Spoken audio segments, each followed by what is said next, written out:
Mientras el epicentro del coronavirus está plenamente instalado en el continente americano y los números crecen o se disparan en casi todos los países de la región, en Cuba no solo no aumentan, sino que van hacia abajo. ¿Cómo lo lograron? ¿Sistema de salud, suerte, maquillaje de datos, ritos de santería? Te lo contamos en este video.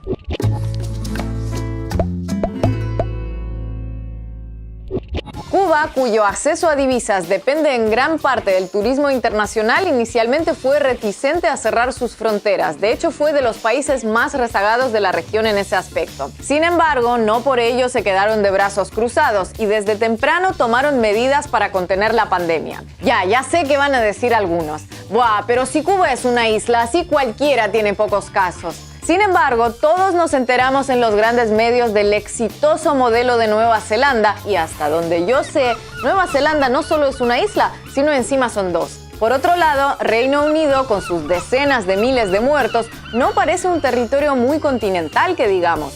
No, ser isla tal vez podía ser una ventaja considerable frente a una pandemia en tiempos de Marco Polo, pero no en el siglo XXI.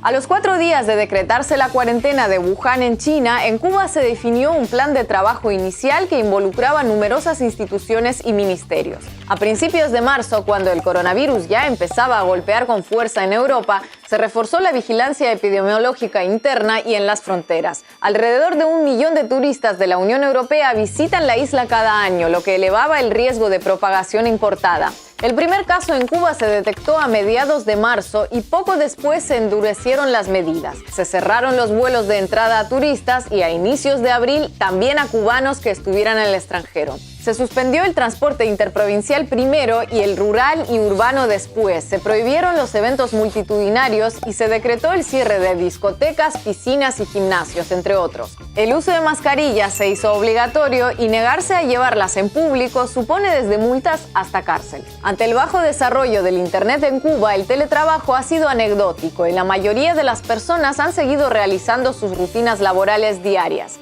Como ven, salvo esto último, en general todas esas medidas hasta cierto punto no son tan distintas a las que se aplicaron en otros países. Pero el secreto cubano está en las diferencias. Seguro que han escuchado 1000 veces cómo Suecia no decretó en ningún momento el confinamiento obligatorio, pero pocas veces o ninguna, como Cuba tampoco. Y al contrario que en el país escandinavo, donde se produjeron miles de muertes evitables, el experimento cubano no salió mal, principalmente porque no fue ningún experimento. Desde hace décadas, Cuba tiene una cultura de la salud basada en la prevención y la detección temprana, una estrategia que permite mantener altos estándares de calidad sin contar con grandes recursos financieros ni materiales. Consiste en adelantarse lo más posible a las enfermedades, porque lógicamente así es más fácil y sencillo atenderlas, y también más económico. Esta cultura resultó clave ante la llegada del coronavirus, porque tanto los médicos cubanos como los ciudadanos cubanos están acostumbrados a visitas domiciliares preventivas, regulares o motivadas a otros brotes epidemiológicos, como por ejemplo el dengue.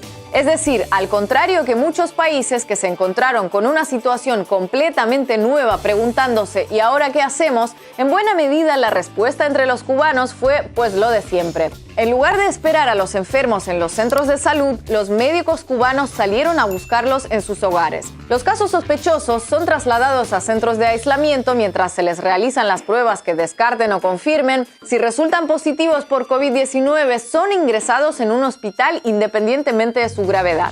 Si Cuba puede permitirse esta estrategia de pesquisa activa, como se la denomina, es por tener el mayor ratio de médicos por habitante del mundo. Los laboratorios cubanos desarrollaron un test de detección propio que se usa en conjunto con los 2 más frecuentes internacionalmente y la mayoría de medicamentos para tratar a los enfermos también son de fabricación cubana, lo que les permite no depender de si otras naciones quieren o no venderlas en tiempos de incertidumbre o acaparamiento.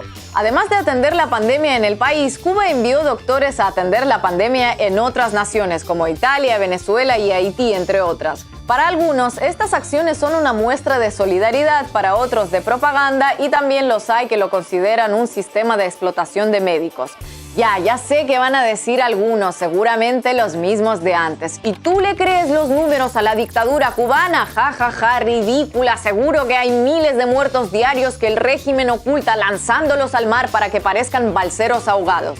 Pero si algo hemos aprendido en estos meses es que cuando esta pandemia golpea duro, no hay manera de ocultarlo, no importa lo transparente o no que sea un gobierno. Así que no se trata de confiar o no confiar en el gobierno cubano o del país que sea, de apoyarlo o no apoyarlo, sino de hacer el intento de observar objetivamente, evitando caer en simpatías o antipatías políticas, cómo algunos países lograron enfrentar exitosamente la pandemia sin ocupar grandes titulares.